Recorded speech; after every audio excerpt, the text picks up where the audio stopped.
Boa tarde a todas e a todos. Hoje vamos falar de forma muito objetiva a respeito do processo administrativo disciplinar no âmbito do Conselho Nacional de Justiça, CNJ. O processo administrativo disciplinar tem previsão regimental nos artigos 73 a 77. De acordo com o artigo 73 do Regimento Interno do CNJ, o processo administrativo disciplinar é um instrumento destinado a apurar responsabilidades de magistrados e titulares de serviços notariais e de registro por infração disciplinar praticada no exercício de suas atribuições. Redação essa dada pela Emenda Regimental número 1 de 2010. De acordo com o artigo 74, determinada pelo plenário do CNJ a instauração do processo administrativo disciplinar, o feito será distribuído a um relator a quem competirá ordenar e dirigir a instrução respectiva. Ou seja, essa distribuição é feita automaticamente pelo sistema eletrônico do Conselho Nacional de Justiça, sendo distribuído por sorteio a um relator, caberá a ele fazer toda a instrução processual, oitiva de testemunhas, das partes, instrução do feito com abertura de prazo para apresentação de informações preliminares, defesa prévia, em fase final, razões finais, onde o Ministério Público Federal apresenta primeiro suas razões finais e, por último, a parte e hora requerida. O parágrafo único do artigo 74 dispõe que é impedido de atuar nos processos administrativos disciplinares o conselheiro que 1. Tem interesse direto ou indireto na matéria em discussão. 2. Tenha participado ou venha participar como perito, testemunha ou representante, ou se tais situações ocorrem quanto ao cônjuge, companheiro, parente e afins até o terceiro grau. E 3. Esteja litigando judicial ou administrativamente com o interessado ou respectivo cônjuge ou companheiro. Ou seja, são regras de impedimento, assim como acontece no Código de Processo Civil, seja no Código de Processo Civil de 1973 ou no atual Código de Processo Civil de 2015. De acordo com a regra do artigo 75 do Regimento Interno, o processo administrativo disciplinar instaurado contra magistrado obedecerá ao procedimento distado no Estatuto da Magistratura, no caso a LOMAN, Lei Orgânica da Magistratura Nacional, que é a Lei Complementar 35 de 1979, inclusive no que concerne a aplicação pelo CNJ das penas disciplinares respectivas, sujeitando-se subsidiariamente no que não for incompatível à resolução do CNJ, a Lei 8.112, que é o Estatuto do Servidor Público, a Lei 9784, que é a lei que regula o processo administrativo. Essa redação do artigo 75 foi dada pela Emenda Regimental número 1 de 2010. Lembrando que a LOMAN, Lei Orgânica da Magistratura Nacional, Lei Complementar 35 de 1979, tem como sanções disciplinares, primeiro a advertência, depois a censura, depois a remoção compulsória, a disponibilidade com vencimentos proporcionais ao tempo de serviço e, por último, a pena de aposentadoria compulsória, também com vencimentos proporcionais ao tempo de serviço do magistrado. Essas são sanções de natureza disciplinar, ou seja, na esfera administrativa.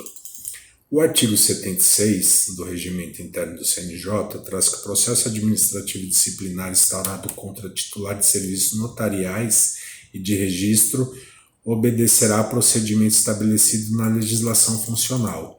Então, nesse caso, se tratando de titular de serviços notariais, é um pouco diferente do procedimento para os magistrados, pois deve seguir o rito próprio do procedimento funcional aos titulares de cartórios. tem que ver o artigo 236 da Constituição Federal e a legislação específica. Já chegando ao final, o artigo 77 do regime interno do CNJ traz que fim da instrução, como nós falamos lá atrás, compete ao conselheiro relator toda a instrução processual, onde ele vai ouvir partes, ouvir o requerido, o requerente, seja quem propôs a ação, às vezes o processo administrativo pode partir do próprio Conselho Nacional de Justiça, então vai ser feita toda essa instrução processual para que se tenha elementos para se julgar o processo perante o plenário. Processos administrativos disciplinares não são julgados monocraticamente, eles vão ao plenário do Conselho Nacional de Justiça. Então, para que haja toda essa instrução, compete ao relator. Então, o artigo 77 do regime interno do CNJ dispõe fim da instrução, onde já se colheu o máximo de informações, sejam elas documentais, testemunhais, da parte também. O Ministério Público, aqui no caso é o Ministério Público Federal, representado pelo PGR, Procurador-Geral da República, mas muitas vezes quem oficia perante o Conselho Nacional de Justiça são subprocuradores designados pelo Procurador-Geral da República para esse tipo de atuação perante o Conselho Nacional de Justiça. Então, o artigo 77 dispõe expressamente: fim da instrução, o Ministério Público Federal, ressalva, e o magistrado ou seu procurador terão sucessivamente vista dos autos por 10 dias para as razões finais, que aí primeiro se abre um prazo para o Ministério Público Federal apresentar suas razões finais e depois, sucessivamente, se abre um prazo de 10 dias para o magistrado ou seu procurador. Em regra, os magistrados são representados por procuradores constituídos nos autos por procuração específica para esse fim, apresentar suas razões. E no parágrafo único, no mesmo prazo, poderá manifestar-se o Procurador-Geral da República ou Ministério Público por este designado.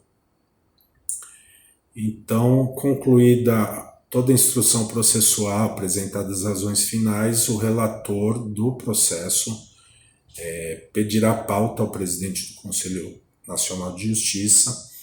Se incluirá o processo em pauta, seguindo uma ordem cronológica. Processos administrativos, em regra, comportam sustentação oral e vai para julgamento a plenário.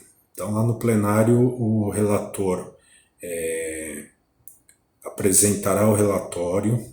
Pela regra do regimento interno do Conselho Nacional de Justiça, um pouco diferente dos tribunais, há previsão regimental do adiantamento do dispositivo do voto do relator. E aí, se o Ministério Público Federal quiser fazer sustentação oral, poderá.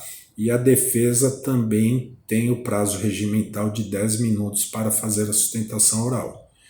E aí o plenário, o relator do PAD apresentará seu voto com relatório, o acórdão, com a ementa, o relatório e o dispositivo do voto. E submeterá ao plenário do Conselho Nacional de Justiça, que é formado por 15 conselheiros, inclusive o presidente do Conselho Nacional de Justiça também vota, e aí será aberto o debate. Poderá ser arquivado, poderá vir uma sanção de natureza disciplinar, como nós falamos há pouco, advertência, censura, remoção compulsória, disponibilidade e aposentadoria compulsória com vencimentos proporcionais ao tempo de serviço, ou arquivado. E aí será aberto o debate ao plenário, porque muitas vezes os demais conselheiros, os demais 14 conselheiros, concordam com o relator e em outros casos discordam, muitas vezes em relação ao tipo de sanção disciplinar que será ou não aplicada. Então, em regra, de forma objetiva, buscando aqui em 10 minutos, é esse o procedimento para o processo administrativo disciplinar no âmbito do Conselho Nacional de Justiça.